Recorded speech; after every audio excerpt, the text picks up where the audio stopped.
Hulog ng langit ang mga nagsusulputang mga mobile apps. Nagbibigay ng ginhawa sa halos lahat ng aspekto ng ating modernong pamumuhay.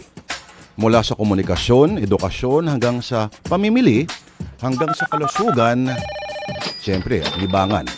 Dahil sa mga ito'y nakatitipid tayo ng oras at hindi abot daliri na lamang ang anumang impormasyon at mga serbisyong kailangan mo ngayon.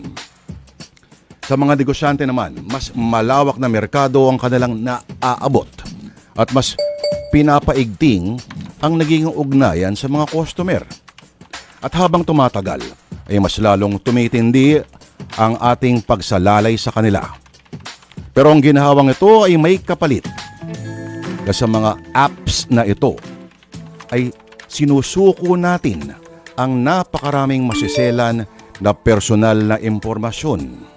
At alam natin ang panganib na dala kapag ang mga mahahalagang datos gaya ng iyong address, numero ng telepono, susi ng ipon mong perang nakatago sa bangko ay bigla na lang mapunta sa mga kamay ng masasamang loob.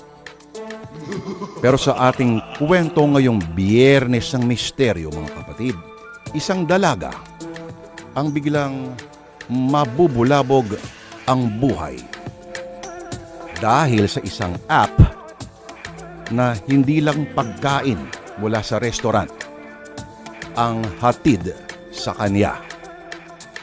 Kung ano yan, atin na pong simulan ng kwentong sinulat ni Ginoong Vincent Manrique, mga kapatid, na pinamagatang Paparating na ang iyong rider.